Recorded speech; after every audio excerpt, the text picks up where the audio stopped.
네, 안녕하십니까. 강동경희대병원 혈관외과 조진현 교수입니다.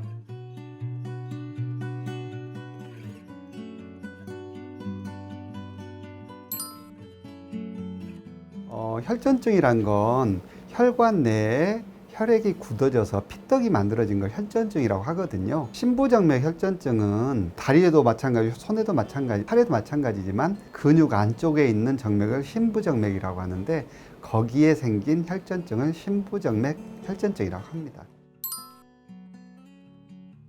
다른 동맥에도 혈전증이 생길 수가 있고 내장 동맥에도 생길 수가 있고 내장 정맥도 생길 수가 있고 심장에도 생길 수가 있거든요. 이런 부위에 생기는 혈전증하고 심부정맥 혈전증의 차이는 심부정맥 혈전증이 생기게 되면 다리가 붓고 통증이 있고 이렇게 되는데 더 중요한 문제는 이 다리에 있는 혈전증이 폐로 가거든요. 폐로 가면 폐색전증이 생겨요. 나중에 빨리 치료가 안 되거나 혈전이 많이 떨어져 가서 색전증이 많이 생겼다 그러면은 치명적이거든요.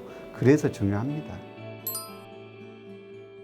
발생 원인은 크게 우리가 세 가지 원인으로 구분을 해요. 첫째는 정맥 손상이 있고, 두 번째는 정맥의 정체, 세 번째는 과응고 상태, 이렇게 세 가지로 구분할 수가 있거든요. 정맥 안쪽에, 가장 안쪽에 내벽이 있는데 혈액이 응고되지 않게끔, 혈전이 생기지 않게끔 막아주는 그런 인자들이 있어요. 거기에 손상이 생기게 되면 그런 막아주는 게 파괴가 되기 때문에 혈전이 생깁니다.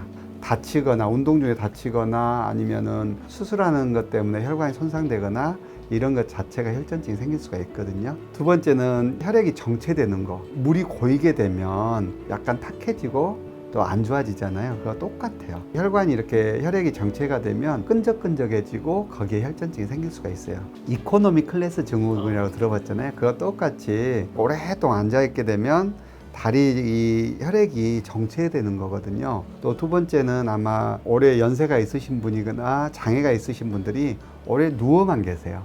누워만 계시게 되면 우리 혈액이 또 아무래도 그 흐름이 떨어지게 되거든요. 그것 때문에 정체되는 거. 세 번째는 과응고 상태. 우리 몸은 혈액이 너무 안 굳어도 문제가 되고 너무 많이 굳어도 문제가 돼요.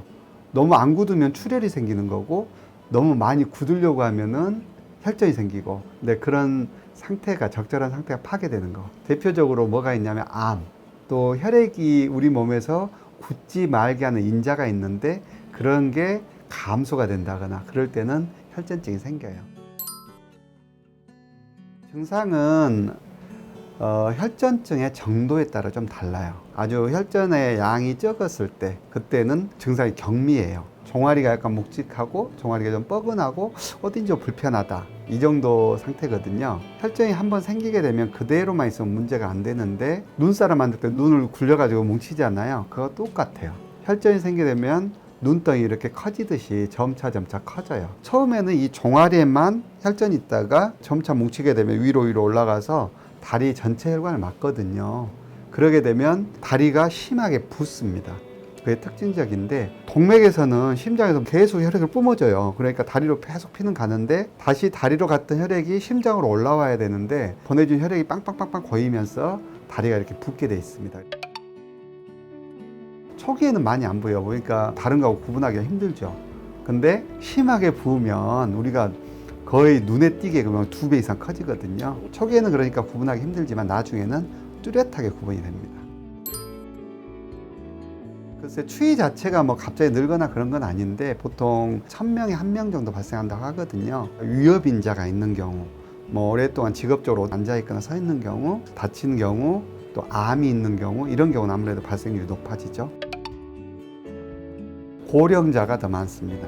나이가 들면서 우리 체내의 수분이 좀 떨어지거든요. 수분이 아무래도 많으면 혈액이 조금 묽어져서 혈전이 생길 가능성이 떨어지는데, 수분량이 떨어지면 아무래도 피가 좀 끈적하겠잖아요. 그래서 아무래도 나이가 들수록 더 많이 생깁니다.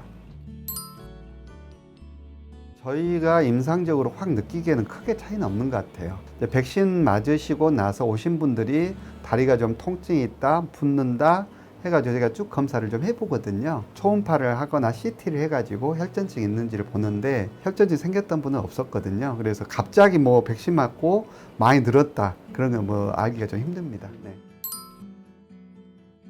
방치할 때는 이제 또 환자분들이 불편하세요. 부위가 빵빵하고 통증이 있으니까. 그 다음에 방치했을 때 우리가 크게 두 가지 문제를 좀 생각을 합니다. 첫째는 이게 혈전이 다리에만 국한되지 않고 점차 커지다가 심장 쪽으로 가까이 가고 굳어있던 혈액 중에 하나가 툭 떨어져 가면 어디로 가냐면 폐동맥으로 가거든요. 폐동맥 쇄정증이라고 그러는데 폐로 갔던 혈액이 폐동맥을 통해서 가는데 거기가 못 가요. 그러기 때문에 다시 심장 쪽으로 돌아오는 혈액이 적기 때문에 나중에 쇼크가 와서 결국에 사망하거든요. 두 번째는 이 혈전증 후 증후군이라고 그래서 치료를 안 하고 놔두게 되면 이게 굳어요. 나중에 딱딱해지고 정맥 기능이 나중에 소실이 되거든요. 그래서 다리가 지속적으로 붓고 그 다음에 통증이 있으면서 나중에는 정맥이 빵빵해져서 색소가 침착된다거나 아주 심한 경우는 정맥이 늘어나서 정맥압이 올라가서 궤양도 생길 수 있는 그런 문제가 발생한 게 두 번째 문제입니다.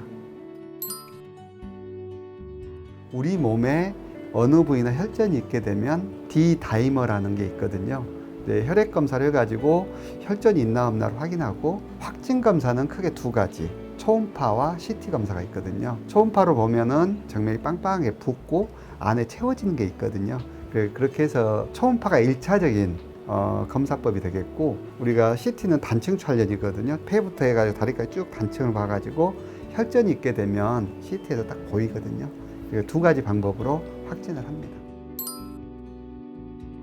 혈전이 초기에 경미했을 때는 더 커지는 걸 막아주기 위해서 항응고요법이라는 걸 하거든요. 일단 혈전증이 있게 되면 이 항응고요법은 계속 해야 돼요. 두 번째 치료법은 뭐냐면 아예 혈전을 제거하면 좋겠잖아요. 아까 말씀드렸던 폐색전증도 예방이 되고 또 나중에 혈전증 후 증후군도 예방을 할 수가 있거든요.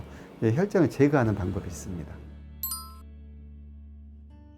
대표적으로 유명한 ACCP 가이드라인이 있거든요. 이 혈전증이 있게 되면 1차적으로 항응고요법을 해야 된다. 항응고요법 방법이 여러 가지가 있는데 주사로 하는 방법, 먹는 약으로 하는 방법, 3개월을 하고 어떤 출혈이나 더 위험성을 판단을 해서 더 지속요법을 하기도 하고 과응고 상태인 경우에는 평생 이렇게 항응고요법을 하다 이렇게 가이드라인을 제시하고 있고요. 혈전을 제거하는 방법은 혈전을 녹이는 약으로 하는 방법이 있고 아예 혈전을 기계적으로 아예 제거하는 방법이 있는데 아무래도 이제 젊으신 분들, 활동적인 분들 이런 분들은 혈전을 제거해 주는 게 맞다 이렇게 가이드라인에서 제시하고 있습니다.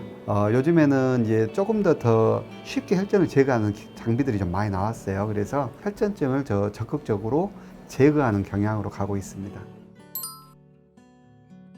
혈전을 제거하는 방법으로 약물로 하는 방법이 있는데 약물을 주입하는 카테타를 혈전증이 있는 부위에다가 삽입을 하고 그 약으로 해가지고 이렇게 녹이거든요. 근데 약으로 해서 바로 녹지는 않아요. 그래서 보통 하루 정도 24시간 안 녹으면 48시간 정도 지속을 하거든요. 이제 장점은 제거를 안 하기 때문에 간편하지만 시간이 많이 필요하다는 거. 두 번째 단점은 뭐냐면 혈전증을 녹이다 보니까 반대급부로 출혈이 생길 수가 있어요. 그래서 그게 단점이고요. 시술의 장점은 빨리 제거하고 빨리 이렇게 일상생활로 복귀를 할 수가 있거든요.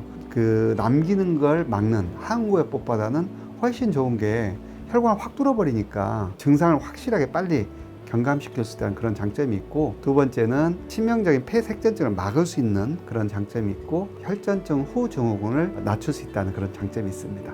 만약에 환자분들이 혈전을 제거할 수 있는 그런 조건만 된다면 적극적으로 제거해 주는 게 좋죠.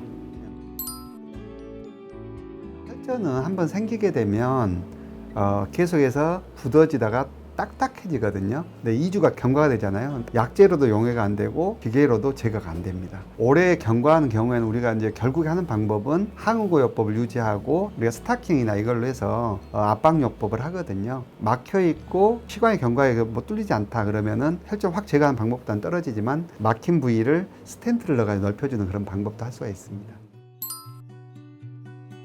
향후에는 그래서 모든 회사에서 위험성이 많기 때문에 어떤 특별한 장비들을 많이 제시를 하고 있거든요. 그래서 가급적 혈전을 빨리 제거한다. 두 번째는 어느 정도 경과하더라도 혈관의 길을 열어주는 스텐트를 삽입하는 방법, 그런 방법으로 진행될 것 같아요. 그래야지 증상도 빨리 경감시킬 수 있고 삶의 질도 좋게 할 수 있기 때문에 그 방향으로 갈 것 같습니다.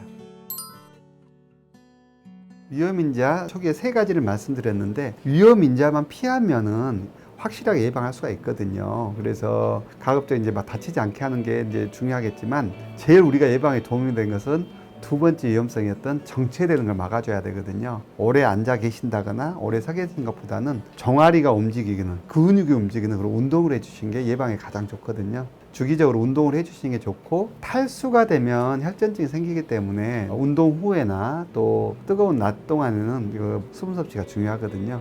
그래서 이런 예방을 할 수가 있겠습니다. 고위험군 환자분들은 병원을 빨리 오셔야 돼요. 2주 이내에 와주셔야 우리가 치료하기도 편하고 결과도 좋고 삶의 질도 좋거든요. 다른 질환보다도 2주를 좀 기억해 주시면 좋을 것 같아요. 증상이 발생하게 되면 2주 내에 와주시는 게 굉장히 중요하겠습니다.